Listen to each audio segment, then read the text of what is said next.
Welcome to the ITSP Magazine Podcast Network, a modern, innovative multimedia platform, broadcasting ideas and connecting minds. Every company has a story to tell, from the small startup to the large enterprise, and everything in between. This is one of them. We hope you enjoy this brand story conversation.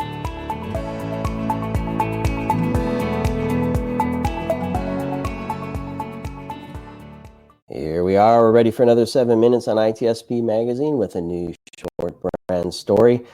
Today I'm joined by Brooke Motta, CEO and co-founder of RAD Security, the company taking a signatureless behavioral approach to detect and respond earlier to cloud attacks while sharpening inputs into shift left and posture management. Welcome, Brooke.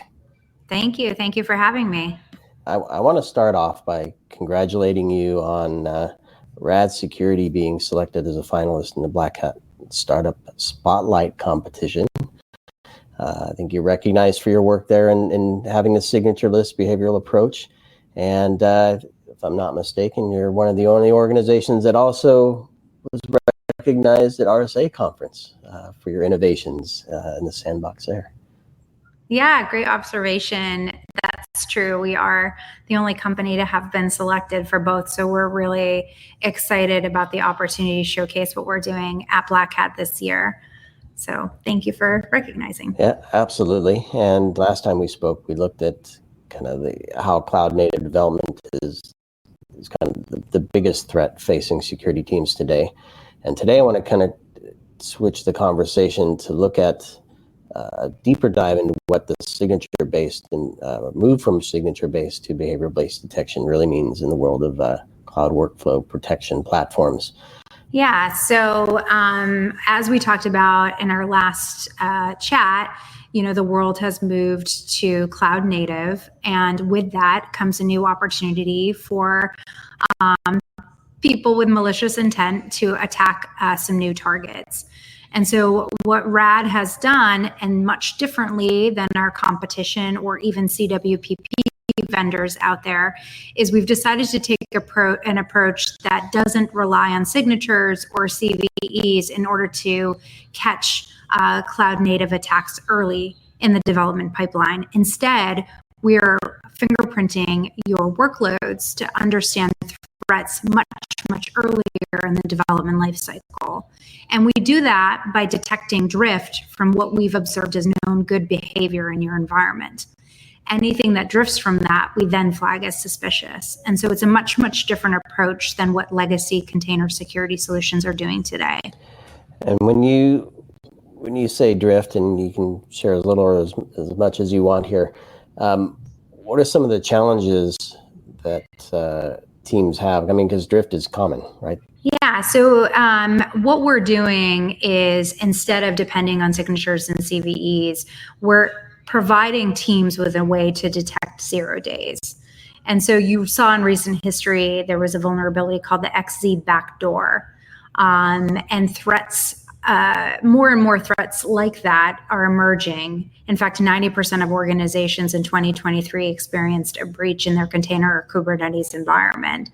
And so rather than having the teams that are responsible for securing those containers or Kubernetes infrastructure to wait for a signature or CVE to be created, instead what we're doing is we are identifying threats like the recent XZ backdoor vulnerability much earlier.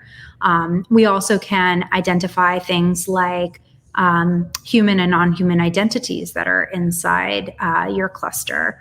And so this allows for us to arm our customers with information that's not only useful to preventing attacks, but also helps them to detect them much earlier in the development lifecycle.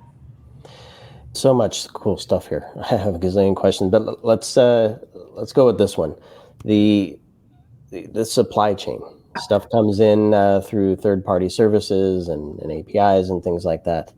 And because you're at runtime, you're able to analyze this stuff. So talk to me about the environment and how what you do gets the whole picture at runtime and not just dealing with stuff at build time.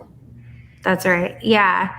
So, there's a challenge right now between software supply chain attackers and the people who are actually producing the software. And so what we're helping development teams to do is to get a verified clean runtime fingerprint against the same image running in their environment so that they actually have an opportunity to defend against the next zero-day attack.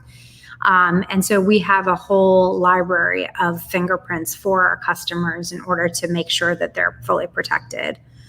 And we're doing that also by leveraging eBPF to codify the baseline behavior of the workload into the fingerprint. And that way the DevSecOps teams or the DevOps teams can use that as a verifiable defense against those software supply chain attacks that you were just talking about.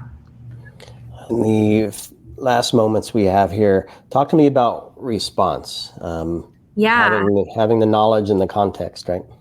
That's right. So another area of differentiation for us is rather than just providing the cloud detection, we actually have been really thoughtful about making sure that our customers had response actions as well.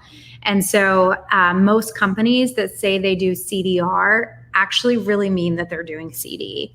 And so RAD provides customers with, like I said, the response actions that allow you to quarantine, label, or terminate anomalous activity.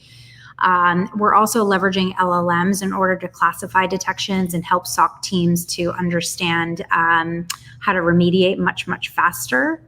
And so we're really thoughtful about making sure that our customers can quickly get to a path of remediation, not just for smaller companies, but also for very large companies at scale who don't often know exactly who's responsible for fixing what.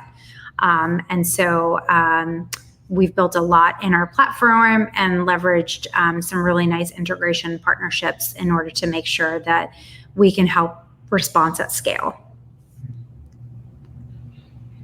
That's fantastic. And that is also 7 minutes here on ITSP Magazine. The time flies, and you've said a lot of good stuff. So thanks a lot, Brooke. Thank you so much. I appreciate you having me.